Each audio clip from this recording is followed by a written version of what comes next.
Baik, bismillahirrahmanirrahim. Assalamualaikum warahmatullahi wabarakatuh. Salam sejahtera untuk kita semua. Pada materi keempat ini, kita akan membahas tentang struktur organisasi tata kelola teknologi informasi. Jadi sebagai tindak lanjut dari materi-materi sebelumnya ya,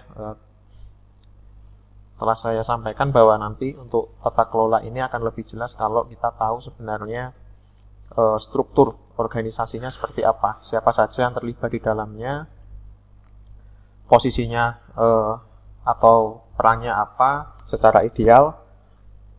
Dan perlu diketahui juga ya, sebagai pengingat saja bahwa ketika kita membahas tata kelola TI, maka itu tidak akan lepas dari manajemen TI. Karena dari scope ya, manajemen TI itu adalah bagian dari tata kelola TI. Perbedaannya adalah ada perluasan keterlibatan ya. Kalau di manajemen TI kan hanya middle level management yang berperan. Kemudian kalau di tata kelola kan melibatkan pihak top level management. Artinya ada kesadaran dari pihak top level management untuk ikut serta dalam merumuskan strategi TI ya. Kemudian supaya tahu juga bahwa sebenarnya kondisi bisnis saat ini perlu ditopang teknologi informasi seperti apa ya, semacam itu ya sederhananya. Nah, di dalam materi keempat ini kita nanti akan tahu ya posisi dari BOD atau Board of Directors atau Dewan Direksi itu seperti apa. Kemudian Group of C yang isinya adalah para shift itu juga seperti apa kalau di dalam organisasi. Kemudian nanti ada istilah terkait IT Steering Committee, yaitu Dewan TI yang khusus untuk mengawasi dan bahkan mengarahkan bagaimana sih kebijakan-kebijakan terkait teknologi informasi di dalam sebuah organisasi. Jadi ada wadahnya tersendiri. Nah, itu juga seperti apa posisinya di dalam struktur organisasi. Itu akan kita bahas di materi keempat ini. Nah, secara ideal ya ada dua jenis sudut pandang ya terkait postur struktur organisasi di dalam sebuah perusahaan atau organisasi. Jadi ada organisasi yang sifatnya corporate, ada yang berupa consulting firm, ya, yaitu perusahaan konsultan. Perbedaannya apa? Kalau corporate itu fokus untuk menghasilkan barang atau jasa, sehingga biasanya bagian atau unit lain itu membutuhkan bantuan dari perusahaan lain. Misalnya dari sisi keuangan atau dari sisi manajemen risiko atau mungkin dari sisi auditnya. Nah, itu membutuhkan bantuan dari perusahaan lain. Nah, perusahaan yang dimintai bantuan itu biasanya adalah perusahaan berbentuk konsultansi ya. Perusahaan yang menyediakan jasa konsultansi. Nah, ini perbedaannya seperti apa nanti akan kita bahas ya. Tapi kalau kita lihat ya secara komponen atau secara garis besar antara corporate dan consulting firm ini struktur organisasinya hampir sama ya. Yang membedakan secara mencolok itu ya di sini ya, ada komite audit. Kalau di consulting firm tidak ada ya, dia audit komitenya menjadi sebuah divisi tersendiri ya. Kemudian kalau di corporate organizational structure, di sini ada garis putus-putus. Di sini menunjukkan ada pemisahan antara divisi-divisi yang dibawahi oleh CFO dengan divisi-divisi yang dibawahi oleh CEO atau general manager ya. Ya nanti tergantung ya struktur organisasinya seperti apa. Maksudnya adalah mungkin penamaannya secara ideal semacam ini ya, sebagai acuan kita untuk memahami konsep terkait bagaimana sih postur dari struktur organisasi. Tapi realnya nanti yang kita fokuskan adalah tugas atau peran dari sebuah posisi di dalam struktur. Ya mungkin di sini misalnya namanya CEO, CFO, tapi di perusahaan lain namanya lain, tetapi peran atau fungsinya itu sama, mengacu ke CEO, CFO, atau mungkin general manager atau posisi-posisi yang lain. Jadi tidak harus di real itu namanya semacam ini. Ya, ini hanya untuk memudahkan kita memahami konsep bahwa di dalam suatu struktur itu ada pemisahan wewenang. Ya. Ada yang pihak yang dinamakan CEO, CFO, CIO, ya.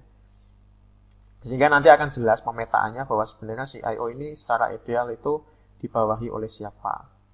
Ya.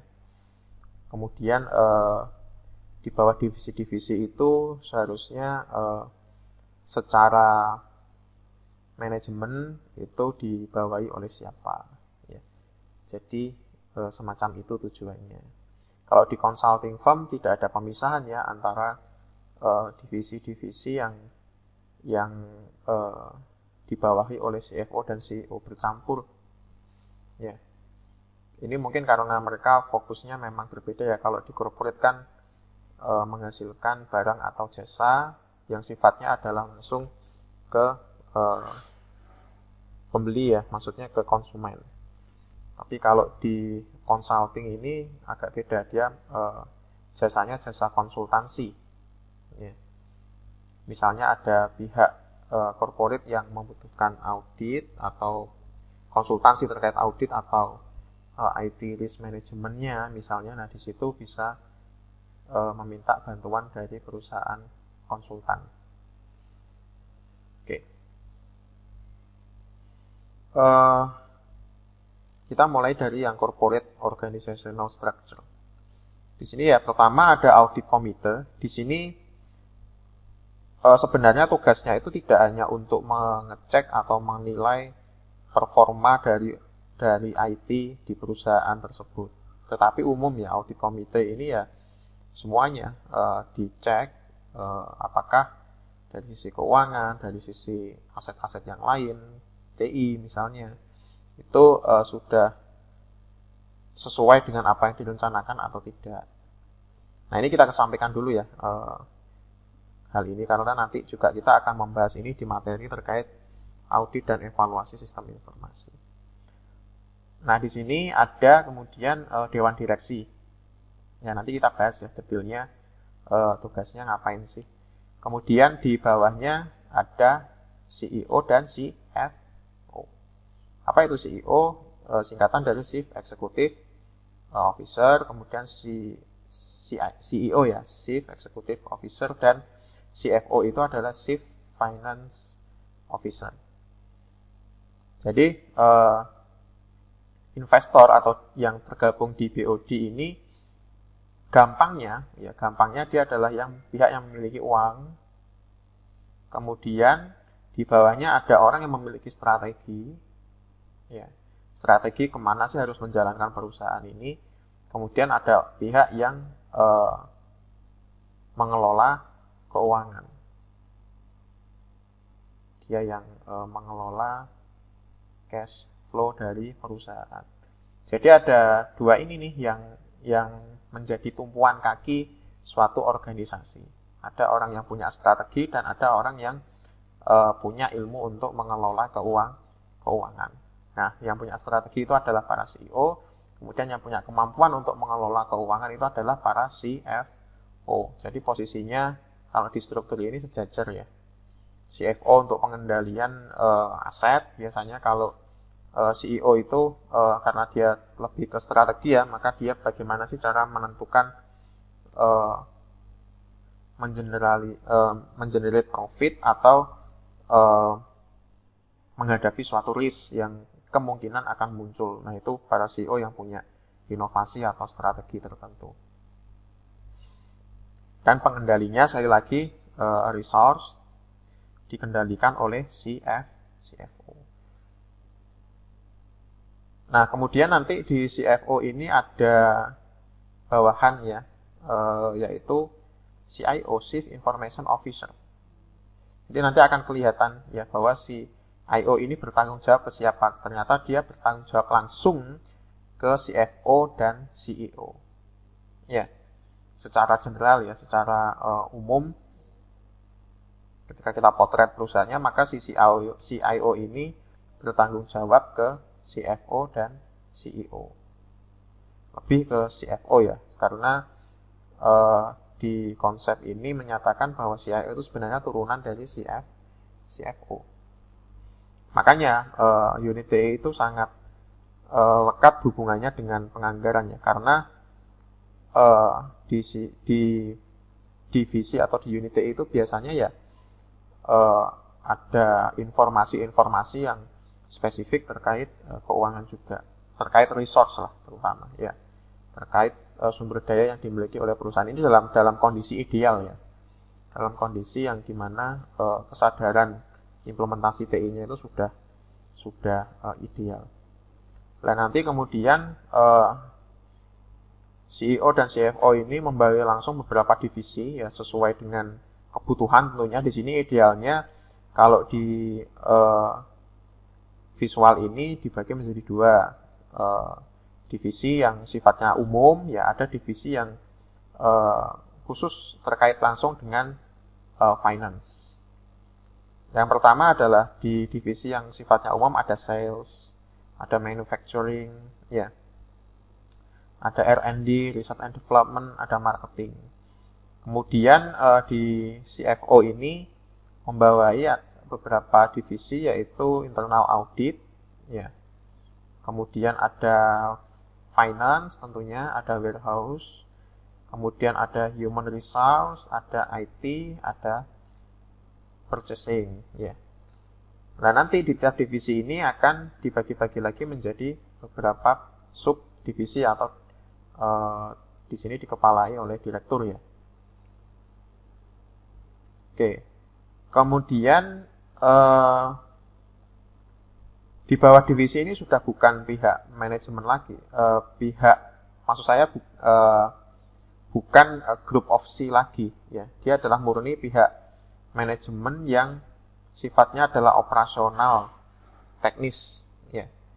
Jadi nanti di tiap divisi ini akan membawai beberapa personalia, ya. Misalnya di tiap direksi ini dibagi-bagi lagi menjadi beberapa departemen. Ya. Sekali lagi ini tergantung skala dari organisasi tersebut ya. Apakah memungkinkan dibagi-bagi lagi? Maksudnya semakin skala organisasinya besar kan pasti butuh pembagian tugas yang detail juga ya. Maksudnya variasi pembagian dari divisi subdivisi ke departemen itu kan juga pasti butuhnya akan semakin banyak. Tetapi kalau skala perusahaannya kecil, ya tentunya bisa disesuaikan. Yang penting beberapa fungsi atau peran itu tercover di posisi-posisi tertentu. Ya.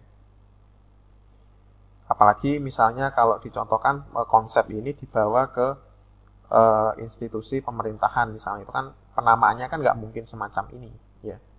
Ada nama-nama yang disepakati dan umumnya digunakan, tapi secara peran dan fungsi itu sama saja dengan konsep yang kita bahas di sini. Ya, kemudian jadi di sini ya perbedaannya nanti dengan consulting firm. Nah, kalau di consulting firm itu hampir sama, tapi tadi ya yang saya sampaikan tidak ada pemisahan wewenang antara divisi-divisi yang dibawahi oleh CFO dengan yang sifatnya umum, ya. Jadi karena ini sifatnya consulting, ya, konsultansi, dan biasanya skala perusahaannya itu juga lebih kecil, pendetailan untuk tiap divisinya juga tidak terlalu tidak terlalu banyak, sehingga ini mungkin perlu digabung saja, tidak perlu ada pemisahan di situ. Jadi ada divisi yang sifatnya regulatory, kemudian ada ini IT risk management, kemudian ada accounting, ada risk management, ada internal audit, ada finance, ada human resource, ada IT, ada purchasing. Kemudian sama ya konsepnya, divisi tadi bisa dibagi-bagi menjadi departemen yang dikepalai oleh direktur. Tapi di sini kan karena dia sifatnya adalah konsultan, ya penamanya yang menyesuaikan saja, sesuai dengan tim yang dibutuhkan ya di situ. Di sini misalnya ada senior konsultan, dia membawai konsultan-konsultan atau mungkin beberapa pihak yang dibutuhkan, misalnya sistem analis atau mungkin developer atau sesuai dengan fokus dari jasa konsultansi yang disediakan oleh perusahaan tersebut. Tapi pada dasarnya sama saja ya semua dengan corporate ya, yang pada intinya adalah tetap dia paling atas adalah BOD, kemudian punya dua kaki ya, yaitu CEO dan CFO. CEO dia yang punya strategi untuk mengenerate revenue atau mengenerate profit. Kemudian untuk CFO adalah tugasnya untuk pengendalian, terutama untuk pengendalian dari sisi keuangan. Dan di sini tetap ya CIO dibawahi oleh ada di bawah CFO dan CEO. Lalu ada divisi-divisi. Tiap divisi nanti memiliki yang semacam ini tadi ya, regulatory sampai ke purchasing. Tergantung divisinya tujuannya untuk apa. Ya sama kayak tadi ya di corporate. Misalnya ada divisi tertentu ya, misalnya divisi produk X misalnya, nanti di dalamnya ya ada pembagian tugas yang semacam ini, ya pembagian struktur yang semacam ini. Baik, lalu kita ini contoh-contoh ya pekerjaan di bidang konsultansi. Kalau bagi yang belum tahu seperti apa sih perusahaan yang bergerak di konsultansi, ya dia bisa memberikan pendampingan atau jasa ya untuk mengurusi akuntansi, periklanan, auditor, karier untuk human resource, konsultansi bisnis, TI, dan banyak lagi. Intinya adalah biasanya yang diurusi itu adalah yang bukan jadi core dari suatu perusahaan. Ya. Perusahaannya fokus terkait core bisnis tertentu, kemudian untuk bagian-bagian yang lain si perusahaan itu membutuhkan perusahaan konsultansi. Baik, kemudian per posisi tadi misalnya ada BOD ya, Board of Director. Seperti yang sudah saya sampaikan berkali-kali di sini, dia tugasnya adalah untuk menanam modal atau menginvestasikan capitalnya. Kemudian pihak manajemen lah yang bergerak untuk mengenerate ya, artinya bagaimana caranya supaya BOD ini bisa mendapatkan revenue. Kita pakai analogi di CV ya, persekutuan komandite atau komandite Vennotscape. Ini bentuk salah satu bentuk perusahaan lebih kecil dari PT ya kalau CV itu. Nah di CV itu ada dua sekutu kan ya kalau tidak salah, sekutu aktif dan sekutu pasif. Nah ini hanya analog saja ya dengan konsep BOD.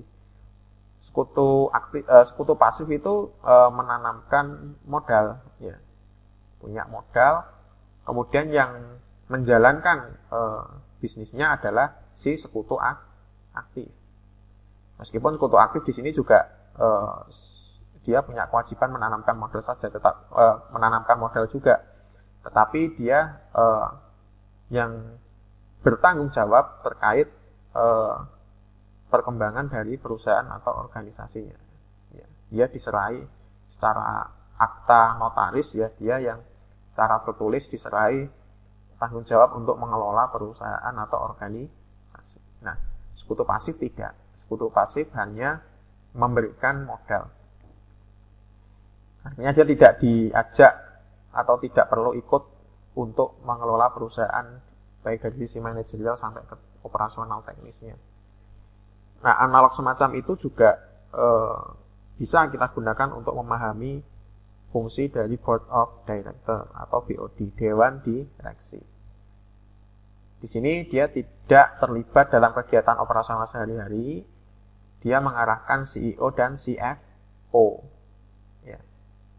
Nanti untuk pengarahan khusus untuk TI ada wadahnya sendiri ya, IT Steering Committee. Di situ ya isinya beberapa BOD ya dan perwakilan dari ya pihak dari eksekutif dan manajemen operasional juga. Intinya untuk memberikan arahan terkait strategi TI atau unit TI yang ada di dalam organisasi tersebut. Kemudian organisasi dalam hal ini adalah pihak eksekutif dan manajemen wajib mengganti kapital yang ditanam oleh BOD bila terjadi kerugian. Ya, dan itu disahkan di notaris biasanya ya kalau analognya ke CV ya. Kemudian ada pihak yang namanya Audit and Oversight Committee. Komite audit ya ini ya, AOC. BOD memiliki komite atau staf ahli yaitu AOC. AOC bersifat eksternal, tidak terlibat terhadap kegiatan bisnis sehari-hari. Makanya tadi ya posisinya dia agak di luar gitu ya. Dia itu pihak eksternal yang tidak dilibatkan dalam urusan bisnis. Tugasnya adalah untuk mengarahkan para eksekutif, memberikan pertimbangan lah ya, dan officer, serta dia memiliki kewenangan penuh terhadap mereka. Mereka bisa merekrut atau mungkin memberhentikan para eksekutif dan officer tadi. Jadi gampangnya AOC itu adalah staf ahli dari BOD. Ya, kewenangan dari BOD itu didelegasikan ke AOC. Ya, bisa dibilang dia bagian dari BOD, tapi posisinya dia hanya kepanjangan tangan dari para direksi, dewan direksi. Kemudian audit komite dapat merekrut internal dan eksternal auditor, artinya mereka bisa menunjuk auditor dari eksternal atau merekrut supaya nanti mereka tergabung di audit komite atau supaya tergabung di divisi internal audit. Intinya sebagai gambaran awal saja ya tentang audit itu adalah tugasnya adalah untuk menilai kinerja dari suatu organisasi apakah mereka sudah confirm dengan aturan-aturan yang ada atau tidak. Apakah ada kecurangan atau tidak misalnya ya kalau dari sisi keuangan. Kemudian audit komite itu menjembatani komunikasi antara auditor dengan organisasi. Jadi dia hasil auditnya seperti apa nanti bisa disampaikan ke audit komite.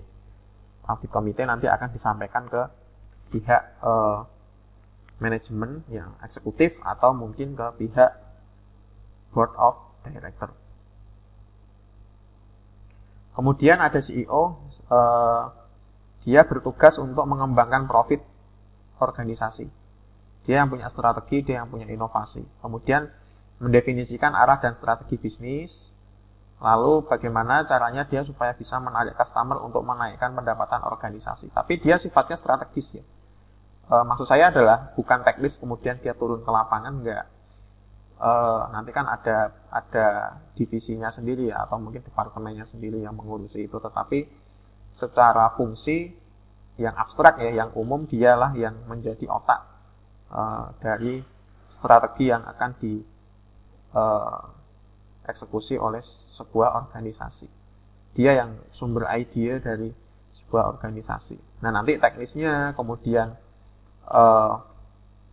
hal-hal lain yang sifatnya operasional itu ya nanti didelegasikan ke divisi atau departemen yang ada di bawahnya. Kemudian bila ada permasalahan dengan hukum, maka CEO yang harus bertanggung jawab, bukan BOD. Jadi karena dia adalah secara manajemen dia adalah yang menduduki tempat tertinggi ya, maka dialah yang terdampak risiko secara langsung.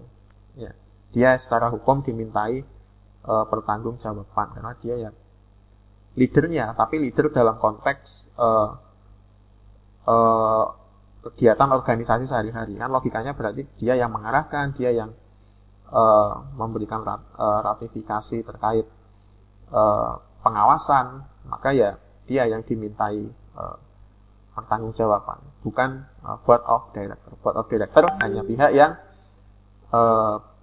memberikan capital atau modal supaya suatu organisasi bisa atau perusahaan itu bisa hidup atau berjalan.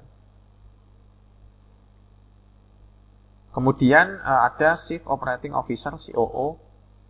Dia bertugas mengembangkan profit dan membuat keputusan-keputusan secara yang nanti bisa eskalasi atau didelegasikan secara operasional ya berdasarkan strategi yang telah ditetapkan oleh CEO. Dia mendapatkan pengarahan dari CFO juga. Ya. Kemudian bila ada permasalahan dengan hukum, maka COO yang harus bertanggung jawab bersama dengan CEO, bukan BOD. Jadi Group of C itu ya inti dari keberlangsungan atau aktivitas dari organisasi. Ya, para manajemen dan eksekutif ya istilahnya. Jadi BOD ini memang tidak terkena dampak dari sisi hukum ya terutama. Justru dia yang butuh diamankan, ya maksudnya butuh diberikan semacam keamanan dari sisi finansialnya dia. Kemudian ada CFO, Chief Financial Officer, dia mengendalikan modal atau capital, melakukan akuntansi atau perhitungan-perhitungan finansial. Kemudian dia juga mengelola sumber daya manusia dan semua internal control. Internal control itu adalah semua aturan yang dibuat oleh suatu organisasi untuk dipatuhi dan secara operasional biasanya mengikat supaya aktivitasnya itu tidak terlampau jauh dengan tujuan yang sudah disepakati atau diprogramkan oleh organisasi tersebut. Makanya namanya internal control ya, atau kalau diterjemahkan pengendalian internal. Tapi pada intinya aturan main yang dibuat dan berlaku secara internal di dalam organisasi. Makanya dia juga perlu diaudit ya aturan-aturannya itu apakah betul-betul sudah dilaksanakan atau tidak. Sifatnya evaluatif lah ya, untuk mengevaluasi secara internal. Kemudian terlibat dalam pengendalian sistem informasi. Ya. Ada sangkut pautnya dengan anggaran belanja SI. Kenapa dia dinyatakan terlibat ya, karena yang namanya infrastruktur TI itu kan atau SI itu kan ya butuh anggaran ya. Lalu CIO, Chief Information Officer, adalah sub dari CFO. Jadi CIO ini nanti melapornya ke CFO. Bila ada permasalahan dengan hukum, maka CFO yang harus bertanggung jawab bersama CEO dan COO, bukan BOD. Oke, jadi sekali lagi ya, konsepnya adalah Group of C tadi. Mereka adalah inti ya, pemain-pemain yang ada di dalam organisasi. Mereka juga yang nanti harus bertanggung jawab apabila ada kendala hukum. Kemudian CIO, subbagian dari CFO, mengendalikan semua distribusi informasi yang ada di dalam organisasi ya. Dan bagaimana sih pemanfaatan informasi yang ada? Karena kemarin kan sekali lagi informasi itu adalah aset setara dengan aset-aset kunci yang lain. Nah, aset-aset itu pengendaliannya biasanya diambil oleh atau diatur oleh CFO ya, resource atau aset kunci yang dimiliki oleh organisasi itu. Kalau kita tarik kedua kaki CEO atau CFO, maka yang bertugas untuk mengontrol itu adalah CFO. Ya. Terkadang posisi ini tidak ada di dalam organisasi CIO itu ya. Dia dijadikan satu dengan CFO. Maksudnya dari sisi peran ya.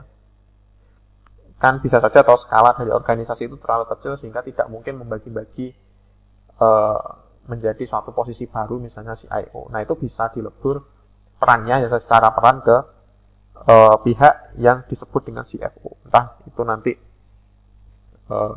disebut dengan apa ya, tergantung organisasinya memberi nama.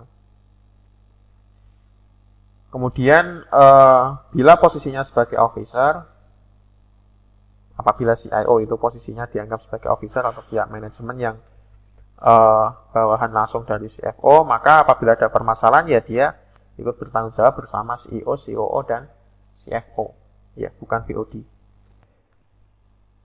Lalu ada direktur suatu departemen atau line management ya, manajemen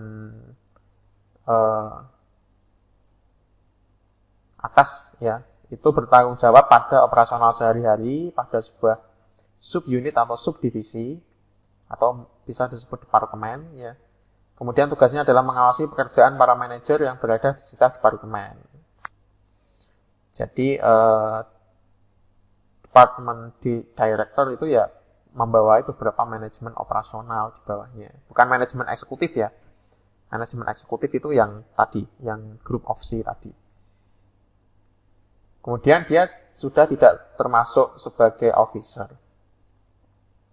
Kemudian dia setara dan berkomunikasi langsung dengan pihak Chief Information Security Officer dan Business Information Security Officer. Ini kalau seandainya ada ya pihak-pihak yang berposisi sebagai Chief Information Security Officer, dia adalah pemecahan dari CIO ya, dan Business Information Security Officer kalau ada ditunjuk officer baru khusus ini ya, maka dia akan setara dengan Department Director. Bedanya adalah Department Director ini dia bukan officer, dia bukan manajemen eksekutif atau group of C ya. Tapi si SO dan BISO ini adalah bagian dari group of C. Ya, tergantung ya. Terutama ini ya, si CISO-nya ya, karena ciri-cirinya di depannya ada shift-nya ini ya. Oke, kemudian ada manajemen, managers and staff workers, itu yang personalnya, yang operational worker itu ya. Nah, manajer bertugas untuk mengawasi langsung kegiatan stafnya sesuai dengan departemennya ya. Kemudian bertanggung jawab kepada departemen director atau direktur departemen tadi ya, sebelumnya yang ini ya. Kan dia membawai beberapa manajemen tergantung dari pembagian unit ya di situ ya. Oke, itu terkait dengan posisi-posisi secara ideal ya di dalam sebuah organisasi. Kemudian di dalam struktur tata kelola TI itu prinsipnya adalah pendefinisian yang jelas terkait roles dan responsibilities. Roles itu adalah perannya dia, tugasnya apa, responsibilities itu adalah suatu pekerjaan itu perlu dipertanggungjawabkan ke siapa. Jadi dia bekerja itu untuk atau gini, kalau ada kesalahan maka siapa yang dia harus melapor ke siapa atau pihak mana yang berhak untuk ngasih suatu misalnya kontrol atau leading ke dia. Nah, di dalam struktur tata kelola TI itu harus ada definisi peran, roles, dan tanggung jawab responsibility yang jelas, tidak ambigu. Ya. Karena kenapa? Kalau ambigu nanti ada saling klaim ya, maksudnya ini kan bukan saling klaim, bahkan lempar klaim ya. Ini kan tugasnya si misalnya manajer A, kenapa kok harus dilimpahkan ke manajer B. Nah, itu maksud dari supaya pendefinisian dari roles dan responsibility ini jangan sampai ambigu. Kemudian peran dan tanggung jawab setiap pihak yang terlibat dalam tata kelola TI itu harus dikomunikasikan. Jadi harus terpublish ya dengan jelas. Ya, ini supaya ya tadi ya benar-benar dipahami dan tidak ada saling lempar klaim ya. Nah, ini kan sudah tugasnya si A, kenapa harus ditugaskan ke saya? Misalnya semacam itu. Nah, paling tidak peran dan tanggung jawab pada pihak manajemen eksekutif harus benar-benar jelas terlebih dahulu, ya. Para eksekutif, ya, para pimpinan di level manajemen itu harus jelas terlebih dahulu. Kemudian baru nanti kan personalia atau mungkin departemen-departemen di bawahnya itu kan akan mengikuti, ya. Ya, terutama siapa yang berperan sebagai orang yang bertindak sebagai dalam tanda kutip CEO dan CIO. Terus itu yang ada di tata kelola TI, ya.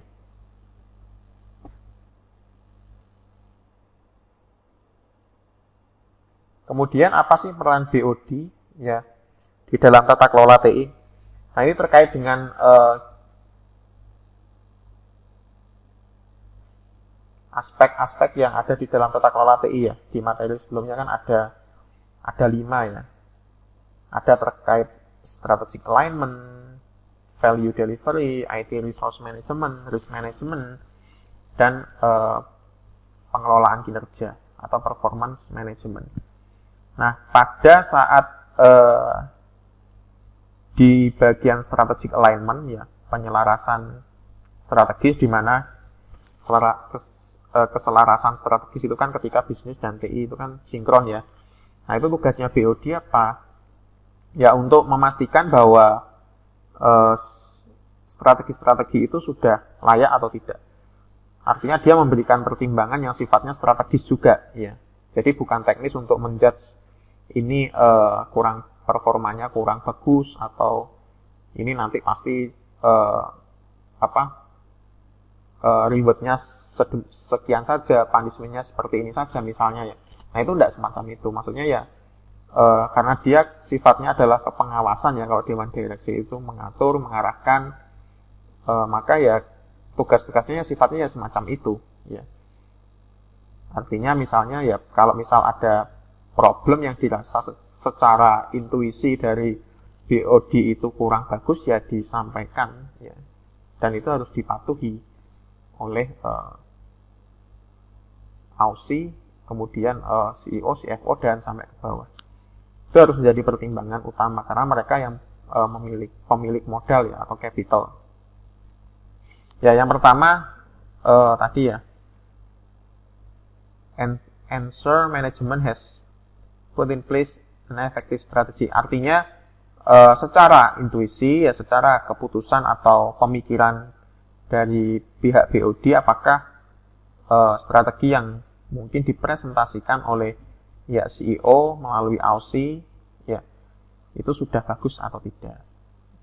Itu kalau memang dibutuhkan. Kemudian ratify the line business and IT strategy, artinya mengiyakan atau mengesahkan dokumen atau catatan terkait keselarasan antara bisnis dan TI, ya. Kemudian yang ketiga adalah memastikan apakah struktur organisasi TI yang dibangun itu sudah sesuai dengan kebutuhan dari bisnis atau model bisnis yang sedang dijalankan di perusahaan atau organisasi tersebut. Jadi intinya adalah tugasnya di strategic alignment ini, ya, kepengawasan juga sebetulnya. Kepengawasan ini bukan berarti hal yang lemah, bukan, ya. Artinya apa yang mereka berikan atau umpan balik yang mereka berikan itu, ya, harus dicatat sebagai pertimbangan utama, ya, bagi para eksekutif dan pihak manajemen ke bawah di dalam organisasi tersebut. Kemudian dalam value delivery, ya, pihak BOD itu, ya, untuk memastikan juga, ya, apakah sesuatu yang dilakukan oleh pihak eksekutif dan manajemen, ya, terkait aktivitas perusahaannya itu betul-betul sudah memberikan value ke mereka atau tidak, atau paling tidak sehat nggak ini untuk organisasi, ya. Tentunya dengan tataran yang sifatnya strategis, ya, sekali lagi bukan teknis, ya. Kemudian memastikan, ya, apakah investasi TI yang dilakukan atau dianggarkan selama ini itu bisa betul-betul bisa ditangani nggak kalau misal muncul suatu risiko yang dampaknya mau tidak mau ada atau bisa menimbulkan kerugian bagi organisasi. Ya, artinya ini riskan nggak untuk dianggarkan. Kemudian kalau sudah dianggarkan, apakah betul ini masuk akal nggak anggarannya sekian? Misalnya untuk program atau proyek membangun infrastruktur data center misalnya. Nah, pihak BOD juga bukan berarti pihaknya itu juga tidak tahu menau ya, tidak tahu sama sekali tentang pre-knowledge terkait data center ya. Pasti ya mereka seharusnya juga memiliki informasi tentang itu atau knowledge ya tentang itu, sehingga bisa memutuskan apakah anggaran-anggaran yang diajukan ini masuk akal atau tidak. Ya, mereka hanya bersifat untuk kepengawasan dan memutuskan sesuatu yang sifatnya strategis semacam itu. Kemudian dari sisi IT resource management ya, mereka mengawasi saja bagaimana keputusan-keputusan yang diambil oleh pihak eksekutif atau manajemen terkait pengelolaan TI dalam rangka pencapaian tujuan dari perusahaan atau organisasi. Ya, kemudian memastikan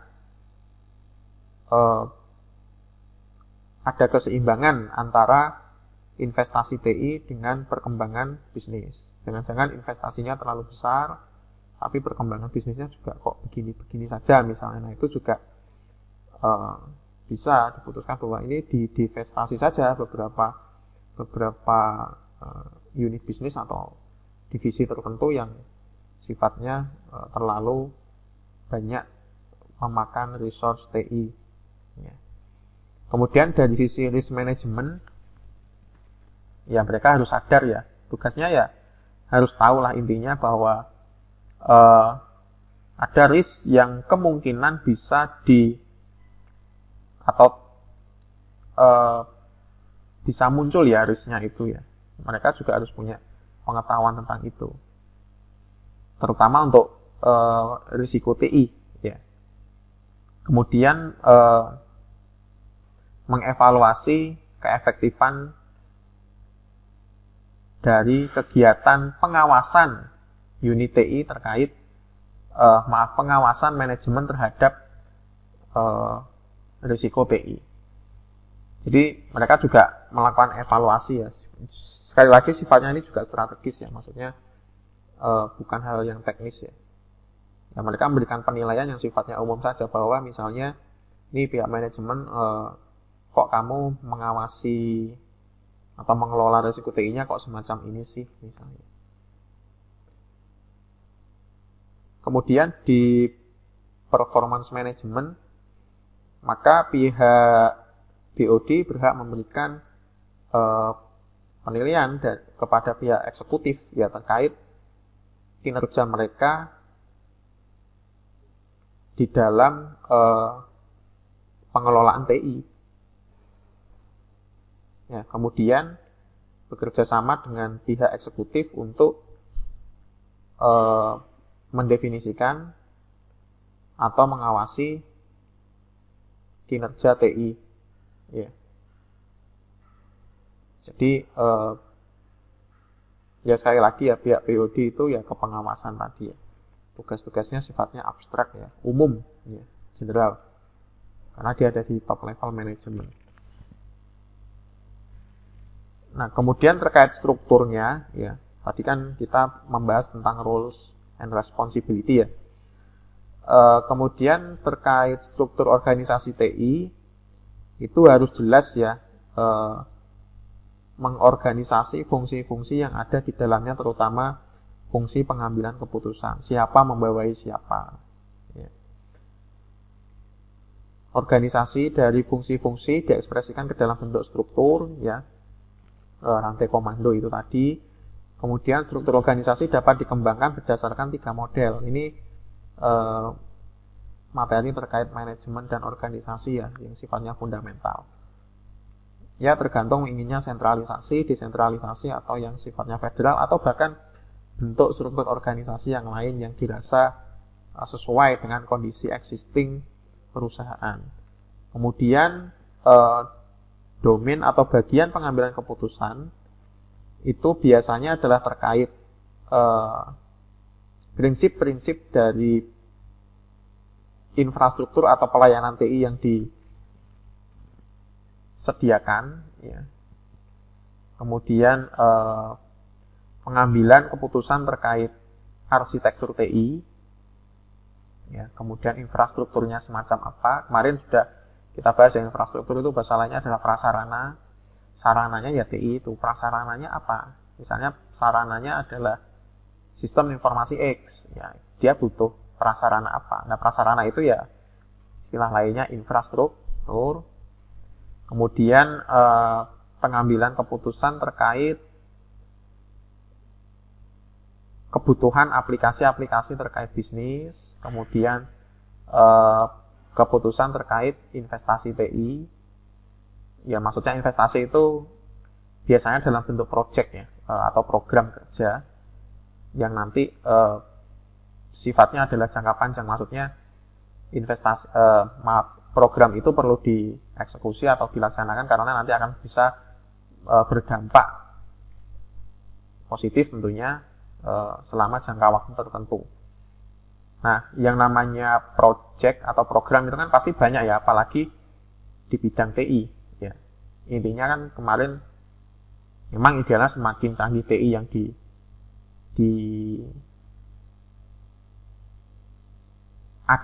atau dibeli, ya semakin bagus. Tapi apakah itu bagus dalam konteks sesuai dengan kebutuhan organisasi atau tidak, sesuai dengan kemampuan organisasi atau tidak, ya. Nah, makanya itu nanti butuh yang namanya prioritasasi. Oke, mungkin idealnya semua unit, bukan semua unit, semua orang perlu dilengkapi dengan produk TI misalnya. Ya, idealnya memang seperti itu, ya. Dan semakin canggih memang semakin bagus. Tetapi apabila dipertimbangkan dengan resource yang dimiliki saat ini, terutama anggaran dan kebutuhan jangka panjang maupun jangka pendek dari organisasi itu, apakah betul-betul membutuhkan itu semua? Nah, sehingga nanti pastinya tidak, ya. Sehingga butuh yang namanya prioritasasi, mana yang urgent, mana yang harus segera dilakukan dan mana yang tidak. Nah, itu organisasi TI di dalam suatu organisasi, ya, struktur organisasi TI. Nah, itu keputusan-keputusannya yang diambil itu ya semacam itu. Baru nanti head of atau CIO-nya langsung yang akan menyampaikan ke pihak eksekutif, dan pihak eksekutif akan menyampaikan ke AUSI dan akan didengarkan oleh Dewan Direksi. Nah, kemudian ada gaya-gaya tata kelola TI ya. Ini juga sebenarnya mengadaptasi dari tata kelola organisasi secara umum ya. Ada yang sifatnya monarki, ada yang feudal, federal, atau duopoli, atau anarki. Itu nanti intinya sama saja, cuma ini fokus di unit TI-nya. Kemudian ada tadi ya, ini ada media atau ada tempat untuk menampung pihak-pihak yang berwenang untuk memutuskan terkait instrumen kebijakan terkait TI. Ya. Nah, ini ada yang dinamakan dengan IT Strategy Committee dan IT Steering Committee. Ya, kalau di level nasional misalnya ada Wantiknas, Dewan TIK Nasional misalnya. Nah, itu mereka fokus terkait bagaimana sih instrumen kebijakan-kebijakan terkait TI yang harus dibuat. Nah, di dalamnya di IT Strategy Committee itu ada BOD ya, ada perwakilan BOD juga. Ya. Dia dibantu oleh beberapa pihak sehingga terbentuklah yang namanya IT Strategy Committee dan IT Steering Committee. Nah, itu khusus ya, supaya apa? Supaya untuk mengawasi strategic alignment itu betul-betul bisa terawat ya dari waktu ke waktu. Nah, IT strategi atau steering committee menjembatani kebutuhan bisnis dari pihak eksekutif dengan pihak eksekutif bisnis dengan pihak eksekutif TI. Pihak eksekutif TI itu siapa ya? Puncaknya ya CIO ya. Nah, supaya apa? Apa-apa yang distrategikan oleh CEO dan bersama-sama dengan CFO itu bisa tersampaikan ya, bisa tersampaikan atau terselaraskan dengan apa yang telah ditangkap oleh CIO terkait keadaan di lapangan ya. Jadi ada semacam alignment ya di sini. Nah, itu wadahnya apa? Wadahnya ya ini IT strategi atau steering committee. Nanti isinya siapa saja sih yang ada di komite itu. Nah, komite berarti kan di dalamnya kan ada beberapa pihak yang bisa berdiskusi, memutuskan suatu kebijakan, tentunya ini terkait teknologi informasi. Jadi bukan keputusan dari CIO langsung ya, bukan keputusan dari CEO juga ya, atau pihak eksekutif yang lain ya, juga bukan keputusan dari BOD saja ya. Jadi ada sinergi antara pihak yang paham TI, pihak yang paham bisnis dengan pihak yang punya modal. Ininya semacam itu.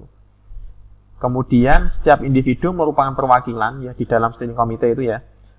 Setiap individu itu merupakan perwakilan yang mewakili kewenangan tertinggi dari setiap departemen. Ya, minimal wakil ketua atau vice president dari setiap departemen. Jadi pimpinan-pimpinan di tiap unit atau departemen itu biasanya menjadi bagian dari IT strategi komite atau IT steering committee. Kalau di pemerintahan biasanya kepala unit ya, kepala unit atau dinas itu biasanya ya tergabung di sini bersama wali. Kalau skupnya kota, pemerintah kota atau kabupaten, biasanya kepala dinas bersama dengan pihak dari Kominfo. Kemudian ada juga dari pihak wali kota atau bupati ya. Itu menjadi IT steering committee atau IT strategy committee level kabupaten atau pemerintah kota. Kalau level provinsi ya naik lagi ya, yang setara dengan divisi atau departemen. Kalau kita skupnya adalah pemerintah provinsi, siapa ya. Seperti itu. Nah, IT Strategy Committee and Steering Committee ini dua hal yang berbeda sebetulnya ya. Tapi kalau mau dipisahkan, ada peran yang berbeda. Ya, bisa disatukan, tapi yang penting tahu ya fungsi dari IT Strategy Committee dan IT Steering Committee. Yang pertama dari Strategy Committee ya bekerja pada tingkatan dewan direksi, ya, membantu dewan direksi untuk mengatur dan mengawasi hal-hal yang berkaitan dengan TI. Memastikan TI merupakan objek yang harus dilibatkan dalam setiap kegiatan Dewan Direksi dan memastikan bahwa Dewan Direksi bisa mendapat informasi utama yang dibutuhkan untuk mencapai sasaran tata kelola TI. Ya, jadi kalau divisualisasikan itu ya komite TI ini ya, KTI lah. Komite TI ini ada yang menjembatani ke arah puncak ya, dewan direksi, ada yang menjembatani ke arah manajemen. Nah, yang menjembatani ke pihak puncak ya atau pihak direksi itu adalah IT Strategy Committee. Ya. Mereka yang fokus pada seperti apa sih strategi TI yang harus diadakan. Ya.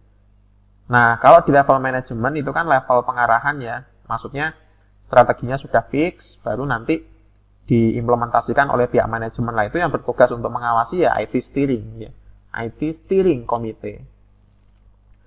Bekerja pada tingkat manajemen eksekutif, membantu manajemen eksekutif untuk mengimplementasikan strategi TI yang sudah dirumuskan tadi ya oleh IT Strategy Committee. Kemudian mengatur proyek, prioritasasi TI, biaya TI, sumber daya TI, dan lain-lain. Jadi lebih ke teknis ya IT Steering Committee itu. Jadi siapa yang bertugas untuk menyusun strategi ya perencanaan strategis dari TI ya seharusnya adalah pihak-pihak yang berada di IT Strategy Committee. Lalu nanti teknisnya diterjemahkan oleh pihak IT Steering Committee mendetailkan rencana tersebut, rencana strategisnya.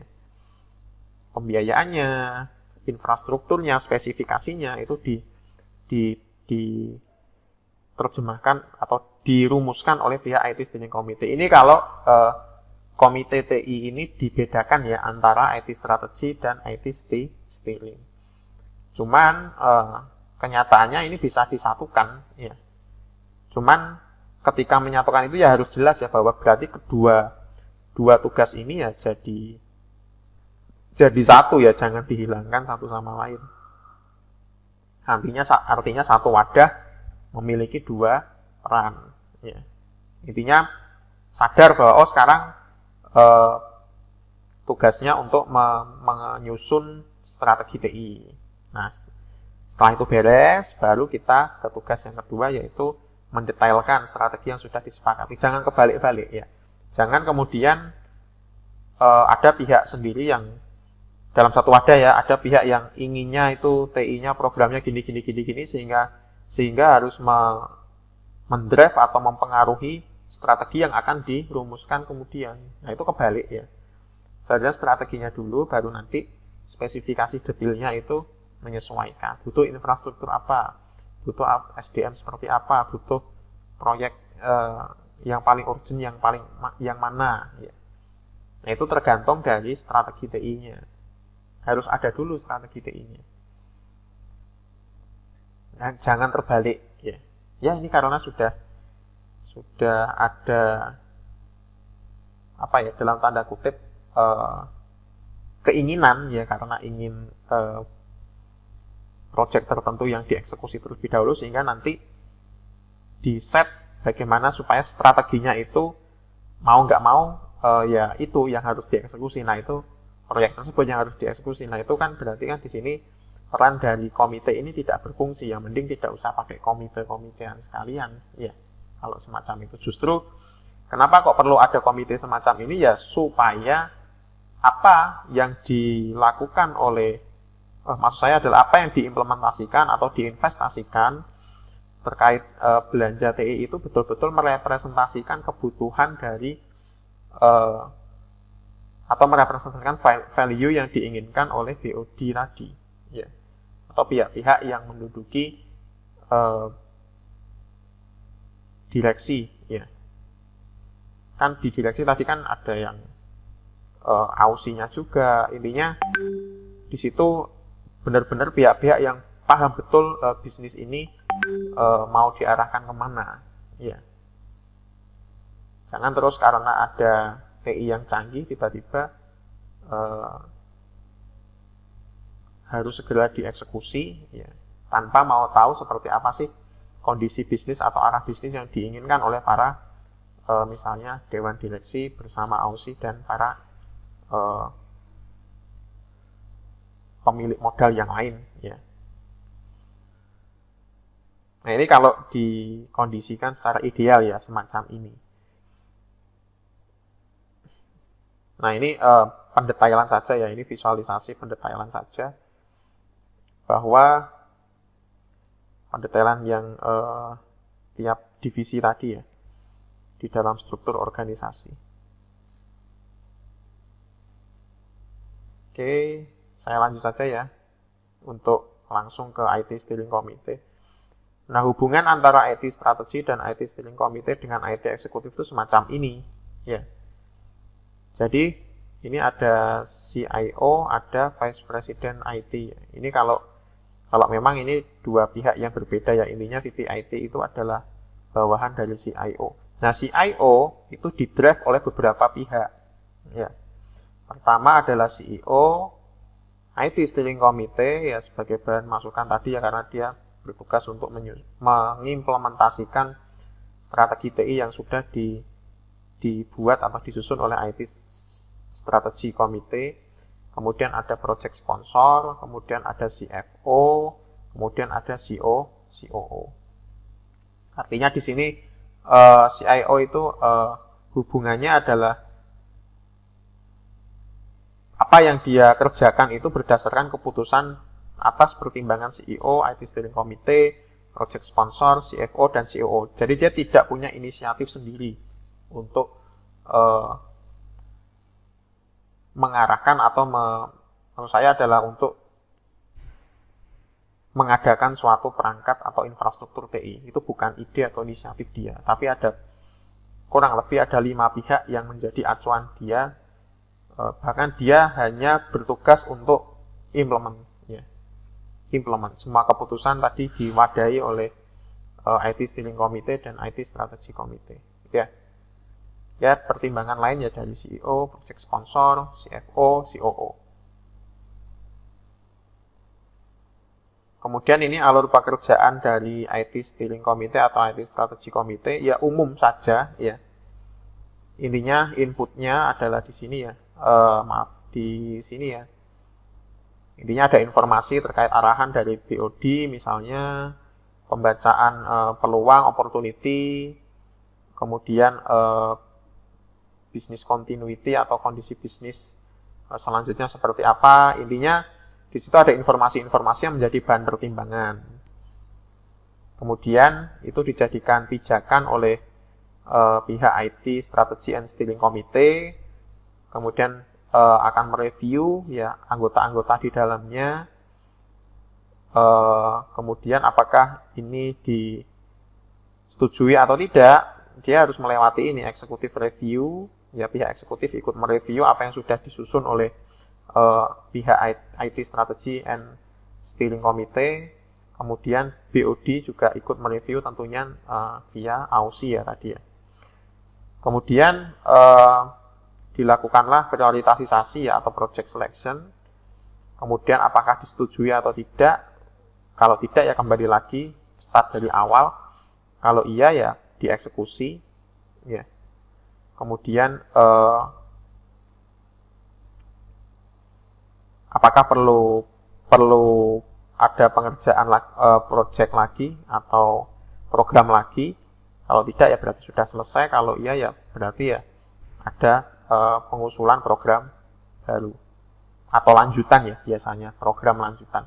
Biasanya kan project itu kan nggak hanya maksudnya punya, meskipun project itu satu kali eksekusi ya selesai, tapi kan biasanya ada lanjutan-lanjutan ya, dibuat berseri gitu ya, karena tidak mungkin diselesaikan dalam waktu yang pendek ya.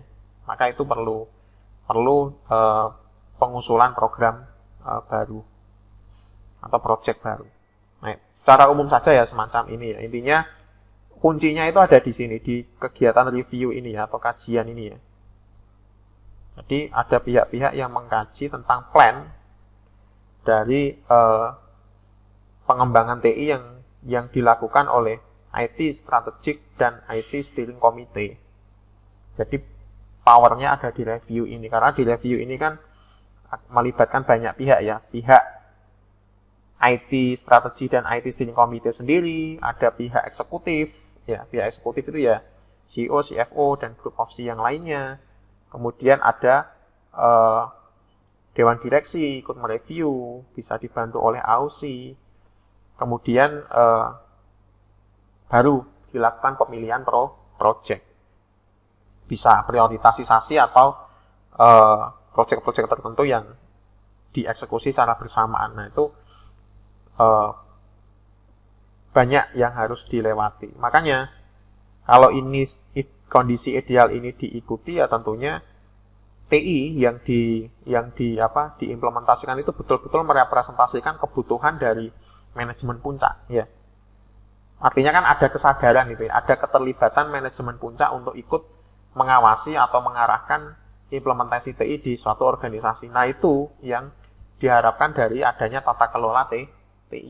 Jadi tidak hanya urusan pihak manajemen saja, kemudian pihak group of C dan pihak manajemen puncak tidak mau tahu, ya mereka hanya butuh profit saja misalnya, itu bisa saja, tetapi kan risknya akan lebih kecil kalau mereka itu ikut tahu, ikut sadar, ikut memberikan arahan terkait implementasi TI di dalam organisasi. Risknya kan jauh lebih kecil ya. Maksudnya risk itu ya kerugian, kemudian penghamburan anggaran, ya semacam itu. Kemudian lebih detailnya secara khusus ya ini ya struktur organisasi TI bukan struktur organisasi umum seperti corporate atau consulting firm tadi. Ini lebih spesifik ke struktur organisasi TI-nya. Di situ ya ada ini kan VP Finance ini kan bawahan dari CFO ya, Vice President Finance itu ya. Intinya perwakilan dari pihak keuangan ya. Atau pihak-pihak lainnya ditunjuk ya. Artinya dia ikut mengendalikan CIO bersama dengan CEO, CFO sendiri, COO dan dewan di direksi. Ya. Nah, CIO ini bisa menunjuk perwakilan ya. VP IT, ya, Vice President of IT, bisa satu orang bisa menunjuk pihak lain. Nah, di dalam struktur organisasi di level bawahnya VP IT itu ada Direktur Software Development misalnya, ini tergantung juga ya, Director of Operations, atau Director IT Communication, ada Director Security and Compliance. Kita lihat aja ini sebagai contoh saja ya. Ada Direktur Pengembangan Perangkat Lunak. Nanti dia membawai beberapa manajer perangkat lunak. Ya, manajer perangkat lunak itu nanti akan membawai beberapa programmer dan sistem analis. Ya, tergantung dari produknya, softwarenya. Ya. Ya, software manager misalnya ada software A, B, C, D mereknya atau namanya. Ya. Maka ya ada software manager software A, software manager software B, dan seterusnya. Kemudian ada pihak operasional, misalnya ada helpdesk dan infrastruktur manager. Ya, tentunya di helpdesk manager ini yang membawai personalia helpdesk ya. Kemudian untuk infrastruktur prasarana manajernya membawai beberapa admin, dan admin nanti akan membawai beberapa operator ya. Kemudian di Direktur Komunikasi tentunya ada misalnya di sini ada voice dan ada data manager. Kemudian ada keamanan, ada ISSM, security management ya, kemudian ada manajemen perubahan. Di sini kemudian ada analis ya. Ya, idealnya semacam ini, tetapi juga perlu menyesuaikan juga ya kondisi organisasinya. Intinya ada kontrol, ada role, ada responsibility yang jelas di situ. Ya, semacam itu. Kemudian